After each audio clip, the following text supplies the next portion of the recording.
एक नए सेशन के साथ, जहां पे बहुत ही इंपॉर्टेंट पॉइंट हम डिस्कस करने जा रहे हैं। आप अपना ओल्ड आईटीसी अभी क्लेम कर सकते हैं, और वे कैसे क्लेम कर सकते हैं, उन सारी चीजों के बारे में आज हम डिस्कस करने वाले हैं। जैसे कि आप सबको पता है कि आईटीसी क्लेम करने की टाइम लिमिट होती है। किसी भी फाइनेंशियल ईयर का अगर आपको आईटीसी क्लेम करना है तो उसकी लास्ट डेट होती है नेक्स्ट फाइनेंशियल ईयर की 30 नवंबर, और ये सेक्शन 16(4) में आपको बताई गई है। लेकिन कुछ पास्ट आईटीसी है जो सेक्शन 16(4) में टाइम लिमिट दी गई है, उसके पहले आपने क्लेम नहीं किया है लेकिन उसके बाद क्लेम किया, तो आपको डिसअलाउड कर दिया है, राइट। और 54 जीएसटी काउंसिल मीटिंग में इसके रिगार्डिंग कुछ रिलीफ दी गई है कि आपके कुछ पेंडिंग ओल्ड आईटीसी है जिसके लिए आपने डिमांड ऑर्डर रिसीव कर दी है, मतलब आपने आईटीसी क्लेम तो कर दिया है, जो डेट आपके लिए एप्लीकेबल थी उसके बाद में क्लेम किया है, और इसके लिए आपको डिमांड ऑर्डर रिसीव हुआ है कि आपने 16(4) की जो टाइम लिमिट है उसके बाद उसको क्लेम किया, इसलिए आप अब इसको रिवर्स करो और ये आईटीसी आप कैश में पे करो। लेकिन क्योंकि ये काउंसिल मीटिंग में जो रिलीफ दिया गया हुआ है उसकी वजह से आपको ये आईटीसी पे नहीं करना पड़ेगा, मतलब कि आप अब उस आईटीसी को क्लेम करने के लिए एलिजिबल हो। और इसके लिए आपको एक फॉर्म सबमिट करना पड़ेगा अपने जीएसटी पोर्टल पे for claiming this old ITC, ठीक है। तो ऐसे आईटीसी जो आपने सेक्शन 16(4) की टाइम लिमिट के बाद आपने लिया था और आपको डिसअलाउड कर दिया था, जिसके लिए आपको एक ऑर्डर रिसीव कर दिया गया था, और अब उसके लिए वो जीएसटी पोर्टल पे फॉर्म सबमिट करके वो आईटीसी आप अवेल कर सकते हो। वीडियो को एंड तक जरूर देखिए और लोगों तक शेयर करें ताकि उनको भी अगर ऐसा कोई आईटीसी है तो क्लेम करना हो और ये फॉर्म सबमिट करके वो क्लेम कर सके। लाइक जरूर कीजिए वीडियो को और चैनल को सब्सक्राइब कीजिए, इससे मुझे मोटिवेशन मिलता है। वीडियो देखने में होती है बहुत छोटी, लेकिन आप जब सब्सक्राइब करते हैं तो मुझे एक मोटिवेशन मिलता है कि आपके लिए ऐसे ही और भी हेल्पफुल वीडियोस बनाते रहें, ठीक है। और मेरी वेबसाइट पे आपको taxdecode.com पे आप देखेंगे तो बहुत सारे यूजफुल कोर्सेज है जिसको सीख के समझ के आप अपनी प्रैक्टिस ग्रो कर सकते हैं या फिर आपकी जॉब पे हाई पोजीशन पा सकते हैं। तो कोर्सेज बहुत ही अफोर्डेबल प्राइस में है और बहुत ही वैल्यूएबल कोर्स है। नॉलेज में जरूर ये वैल्यू एडिशन करेगा और आपके करियर में बहुत ही हेल्पफुल होंगे कोर्सेज। आप देख सकते हैं व्यू डिटेल पे अगर क्लिक करते हैं तो आपको कोर्सेज की सारी डिटेल देखने मिल जाएगी। आप उसको एक बार पढ़ लीजिए, आपको रेलेवेंट लगता है तो आप जरूर उसको बाय कीजिए, एनरोल कीजिए और आपको उसको समझना है। साथ में आपको यहाँ पे सपोर्ट भी मिल जाता है, व्हाट्सएप सपोर्ट। अगर आप चाहे तो मुझे व्हाट्सएप पे इसके रिगार्डिंग क्वेरी पूछ सकते हैं, आपको उसका आंसर भी मिल सकता है। कुछ क्वेरीज तो आप मुझे अभी कमेंट सेक्शन में पूछ सकते हैं या फिर टेलीग्राम ग्रुप ज्वाइन कर लीजिए जहाँ पे हम अपनी क्वेरीज डिस्कस करते रहते हैं। चलिए बढ़ते हैं। ये जो नोटिफिकेशन आया है जो ओल्ड आईटीसी के लिए आपको अगर क्लेम करना है तो उसकी एक एडवाइजरी इशू करी गई थी, वही मैं आपको दिखा रही हूँ यहाँ पे 7 जनवरी को, मतलब 1-2 दिन की पहले की बात है। आप देख सकते हैं कि ये नोटिफिकेशन में बताया गया है जो मैंने अभी आपको ऑलरेडी बताया, ठीक है। कि आपकी कुछ ओल्ड आईटीसी है 2017-18 से लेकर उसके बाद के जो 4 साल है उसकी बात करी जा रही है। उसमें जो ओल्ड आईटीसी आपका है आपने क्लेम कर लिया था सेक्शन 16(4) की जो टाइम लिमिट थी उसके बाद, इसलिए आपको डिसअलाउड कर दिया गया था। लेकिन अभी जो रिलीफ मिला है उसके बेस पर आप उसको क्लेम कर सकते हैं और उसके लिए आपको एक फॉर्म भरना होगा, और वो फॉर्म कैसे भरा जाएगा वो हम आज यहाँ पे सीखने वाले हैं, ठीक है। तो वो कौन से साल की बात हो रही थी वो भी हम आपको देख लेते हैं यहाँ पे। 2017-18 एंड 18-19 उसकी जो डेडलाइन थी ना आईटीसी क्लेम करने की वो ऑलरेडी एक्सटेंड कर दी गई थी, ठीक है। लेकिन 1920 और 2021 उसमें से 1920 तो कोरोना पीरियड था, उसमें भी ये डेट्स एक्सटेंड नहीं करी गई थी, ठीक है। और इसीलिए गवर्नमेंट, और उसमें भी क्या हो रहा था कि गवर्नमेंट है ना अपने साइड से ऑफिसर्स के लिए टाइम लिमिट बढ़ा रहे थे कि उनको जो नोटिस इश्यू करने की जो टाइम लिमिट होता है ना वो एक्सटेंड करती जा रही थी।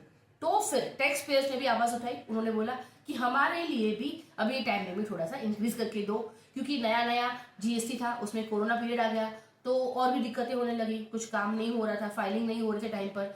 इसीलिए फिर लोगों ने डिमांड करी कि हमारे लिए आईटीसी क्लेमिंग की जो डेट है ना वो थोड़ा एक्सटेंड करके दो, और इसके लिए फिर गवर्नमेंट ने 54th काउंसिल मीटिंग में ये रिलीफ सबको प्रोवाइड कर दी। और वो रिलीफ प्रोवाइड करने के लिए गवर्नमेंट ने 2 सेक्शंस ऐड करे। सेक्शन 16 में सब सेक्शन ऐड करे, sorry sub section 5 and sub section 6। उसमें से सब सेक्शन 5 ये बोलता है कि अगर आपका ये 4 साल का आईटीसी, कौन से 4 साल का, इन 18, 18, 19, 19, 20 और 2021 इन साल का अगर आपको आईटीसी क्लेम करना है तो आप उसको अगर 30 नवंबर 2021 से पहले क्लेम कर दिया है तो वो एलिजिबल है आपके लिए, ठीक है। तो आपको देखना है कि आपका इन 4 साल का अगर कोई नोटिस है, आप चेक कीजिए कि आपने 30 नवंबर 2021 से पहले क्लेम किया है तो वो एलिजिबल है, otherwise it is not eligible, आपको वो रीपे करना ही होगा, ठीक है। और सेक्शन 16(6) में आपको ये बताया कि इन केस आपका रिवोकेशन हुआ है तो आपने अगर 30 डेज के रिवोकेशन के 30 डेज के अंदर ही सारे जीएसटी रिटर्न फाइल कर दिए और उसमें आईटीसी क्लेम कर दिया तो फिर आपको ये आईटीसी अलाउड होगा, अगर ये सेक्शन 16(4) की टाइम लिमिट के अंदर है तो, ठीक है, तो ये दो सेक्शंस सेपरेटली ऐड कर दिए गए थे लोगों की डिमांड पे, और उसके बेस पे ही आपको अब ये आईटीसी अलाउड किया जा रहा है। ठीक है, नाउ लोगों की एक्सपेक्टेशन ये थी कि अब ये क्योंकि रिलीफ दिया है तो डिपार्टमेंट के साइड से ही उन्होंने जो ऑर्डर ऑलरेडी इशू किए हुए हैं, डिमांड ऑर्डर, वो एडजस्ट होना चाहिए, लेकिन ऐसा नहीं हुआ है। वहां से डायरेक्टली ऑर्डर एडजस्ट नहीं हो रहे हैं। आपको खुद को पोर्टल पे जाना है और आपको एक एप्लीकेशन सबमिट करनी है आपका ऑर्डर रिजेक्ट करवाने के लिए या फिर आपका आईटीसी एलिजिबल करवाने के लिए। ठीक है, तो उसके लिए आपको क्या करना है, सर्विसेज में, यूजर सर्विसेज में माई एप्लीकेशन पे क्लिक करना है। वहां पे आपको एप्लीकेशन टाइप में application for rectification of order आपको सिलेक्ट करना है। आप ये सब सारी चीजें जरूर देखिएगा, आप क्या एंटर कर रहे हैं, फिर आप चेक कीजिए डेट क्या डाल रहे हैं, और न्यू एप्लीकेशन पे आपको क्लिक करना है। वहां पे फिर आपको कौन सा ऑर्डर रेक्टिफाई करना है, अगर आप इसको ड्रॉप डाउन लिस्ट को क्लिक करेंगे ना तो आपको दिखेगी ऑर्डर की लिस्ट। वो ऑर्डर में से आपको कौन सा ऑर्डर, क्योंकि हो सकता है कि हर एक साल के लिए आपको अलग अलग ऑर्डर रिसीव किए हो, तो आपको हर एक ऑर्डर के लिए सेपरेट एप्लीकेशन फाइल करना पड़ सकता है। तो आप चेक कीजिए कि आपको कौन सा ऑर्डर रेक्टिफाई करना है, वन बाय वन। अगर समझो आपको चारों साल के लिए अगर ये एप्लीकेशन या फिर ऑर्डर रिसीव हुआ है, डिमांड ऑर्डर, तो आप चारों साल के लिए अलग अलग ये एप्लीकेशन फाइल करेंगे। तो आपको इसके लिए करना है, यहाँ पे लिखा हुआ है kindly note it is mandatory to upload annexure A for filing application for rectification of order under notification number 22. Click here to download the format of Annexure A. Please enter application for rectification of order under notification number so and so as the reason in the text box. Okay, ठीक है, वो हम देखने वाले हैं आगे। चलिए, फिर आपको ऑर्डर इशू डेट तो अपने आप आ जाएगी। आपको यहाँ पे फिर टैक्स पीरियड आपका सिलेक्ट करना है कि कौन से टैक्स पीरियड के लिए ये आप ऑर्डर रेक्टिफाई करवा रहे हो। आपके जो ग्राउंड्स फॉर रेक्टिफिकेशन है वो आप एंटर कीजिए यहाँ पे कि क्यों करवा रहे हो। तो आपको यहाँ पे मेंशन करना है साल का डिमांड ऑर्डर रिसीव हुआ है, लेकिन हमने क्योंकि 38 नवंबर 21 से पहले इसका आईटीसी क्लेम कर लिया था आपने रिटर्न्स में, तो इसीलिए हमें इस नोटिफिकेशन के बेस पर अब एलिजिबल आईटीसी हो गया है, तो we are not liable to pay this ITC now. ठीक है, इस तरह से आप उसमें अपने रिजल्ट्स दिखा सकते हो रेक्टिफिकेशन के लिए। और फिर आप यहाँ पे चूज फाइल करके अटैच करेंगे आपकी अटैचमेंट, वेरिफिकेशन देंगे, आपके ऑथराइज्ड सिग्नेटरी सिलेक्ट करके प्लेस एंटर करके आप प्रीव्यू कर लीजिए एक बार, और उसके बाद उसको फाइल कर दीजिए। ठीक है, तो इस तरह से आपको सारी चीजें और एप्लीकेशन फाइल करनी होगी। जैसे मैंने यहाँ पे बताया, ऑर्डर नंबर किस तरह से आपको दिखेगा, देखिए यहाँ पे जो सिलेक्ट ऑर्डर टू रेक्टिफाई, इसको ड्रॉप डाउन में क्लिक करेंगे ना तो आपके सामने इस तरह से सारे ऑर्डर्स की लिस्ट ओपन हो जाएगी, जितने भी ऑर्डर्स आपको इशू करे गए हैं उन सबकी, और इसमें से आप सिलेक्ट कर लीजिए। ठीक है, तो ऑर्डर नंबर इंपॉर्टेंट है क्योंकि हर एक साल के लिए आपको सेपरेटली ऑर्डर इशू हुए रहेंगे और हर एक साल के लिए आपको सेपरेट एप्लीकेशन फाइल करना होगा।